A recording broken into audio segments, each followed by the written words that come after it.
धान और गेहूं का गढ़ माने जाने वाले कुरुक्षेत्र जिले के किसानों को परंपरागत खेती को छोड़कर बागवानी में मुनाफा दिख रहा है। इसलिए यहाँ के किसान नाशपाती की बागवानी कर रहे हैं। जिला मुख्यालय से 20 किलोमीटर दूर उप उष्ण कटिबंधीय फल केंद्र लाडवा में 18 जुलाई से 22 जुलाई तक हरियाणा उद्यान विभाग की ओर से फल उत्सव 2020 का आयोजन किया जा रहा है, जिसमें प्रदर्शित नाशपाती को देखकर किसान इतना प्रोत्साहित हो रहे हैं कि वे धान और गेहूं की परंपरागत खेती को छोड़कर बागवानी करने के लिए तैयार हो रहे हैं, ताकि कम समय में अच्छा मुनाफा कमाया जा सके।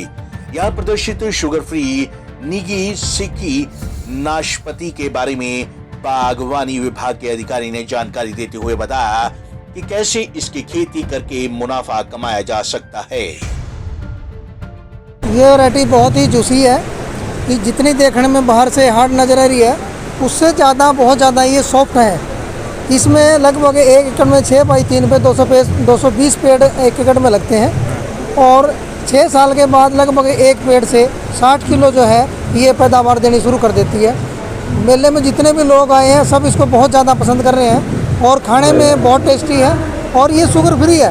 इसका जो TSS है बहुत कम है और लोग जो है इसको बहुत, जो फार्मर जितने भी आ रहे हैं वो सारे के सारे इसको बहुत ज़्यादा पसंद कर रहे हैं। जो लोग मीठा कम पसंद करते हैं उनके लिए बहुत लाजवाब चीज़ है जो मीठा कम पसंद करते हैं। इसमें बहुत ज़्यादा जूस है, जूसी है, देखने में बाहर से हार्ड लग रही है बट बहुत ज़्यादा सॉफ्ट है और कीपिंग क्वालिटी इसकी बहुत ज़्यादा है, इसलिए ये ज़्यादा लाइक करी जा रही है क्योंकि इसमें स्टोर पे या बाहर रखने में बहुत जल्दी ख़राब नहीं होगी, ज़्यादा दिन तक चलेगी और इसकी सेल वैल्यू बनी रहेगी। तो कितनी समय में ये फल देना शुरू कर देता है पेड़ पे? ये पेड़ 6 साल में फल देना शुरू कर देता है। लगभग जो है इसके जो 60 किलो 6 साल में 60 किलो के करीब इसकी पैदावार शुरू हो जाती है। तो मतलब जो लोग धान गेहूँ बोते हैं उनके लिए कम लागत में अच्छा मुनाफे का फायदा है? हाँ, धान गेहूँ में तो कुछ भी मुनाफा नहीं है। फ्रूट में अगर हम जा रहे हैं और खासकर इन लेटेस्ट वैरायटियों पर जा रहे हैं तो बहुत ज़्यादा मुनाफा है।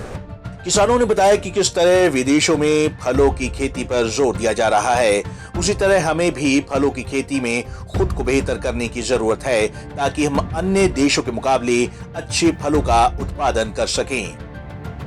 यहाँ पर बागवानी की तरफ ध्यान देने के लिए कहा जा रहा है कि किसानों को धान और गेहूँ को छोड़ें और बागवानी की तरफ आएं। और बागवानी की तरफ भी इस आधार पे आना पड़ेगा कि हमारा मुकाबला विदेशों से होना। जब तो पहले तो इंडिया में था ऐसा जैसा फ्रूट मिला वैसा हमने खा लिया, जब विदेशों का फ्रूट आएगा तो वो साफ भी होगा, अच्छा भी होगा, तो हमें भी उस क्वालिटी का फ्रूट बनाना पड़ेगा। इसीलिए हमें ऐसे इस माध्यम से इनके साथ चलना पड़ेगा, डॉक्टरों के साथ, और धीरे धीरे इस बागवानी की तरफ आना पड़ेगा।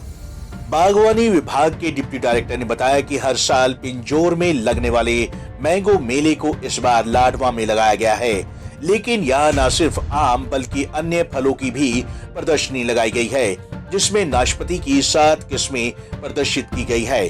उन्होंने बताया कि पहले भी इस एरिया में नाशपाती की खेती की जाती थी, लेकिन धीरे धीरे कम हो गई थी। अब फिर से नई वैरायटी आने से किसान नाशपाती की खेती के लिए प्रोत्साहित हो रहे हैं। उष्ण कटिबंधीय फल मेला है जो 5 दिवस का है, जिसमें पहला दिन आम का था, अब ये दूसरा दिन नाशपाती, आड़ू और आलू बुखारे का है। यहाँ पे हमारे पास 7 वैरायटियाँ हैं नाशपाती की। जो नाशपाती हमारी पहले काफ़ी होती थी इस एरिया में, लेकिन अब वो कब समय के साथ डिक्लाइन हो गई है, तो हमने नई वैरायटियाँ लगाई हैं जो कि सॉफ्ट हैं, जिनकी मार्केट में मांग भी है, वो वैरायटियों का यहाँ प्रदर्शन किया है। ये 4th and 5th year onwards इसकी ठीक ठाक अच्छी प्रोडक्शन आनी शुरू हो जाती है, जो कि 10 किलो से लेके तीसरे साल से 10 किलो, 5 किलो, चौथे में 25-30 और 5वें में 80-90 तक चली जाती है। इस शुगर फ्री नाशपाती की खेती करने वाले किसान 1 एकड़ में 220 पेड़ लगा सकते हैं। करीब 6 साल बाद पेड़ पर करीब 60 किलो फल आने शुरू हो जाते हैं। खाने में स्वादिष्ट होने के साथ साथ ये नाशपाती शुगर फ्री भी है। पंजाब केसरी टीवी चंडीगढ़ के लिए कुरुक्षेत्र से अशोक यादव की रिपोर्ट।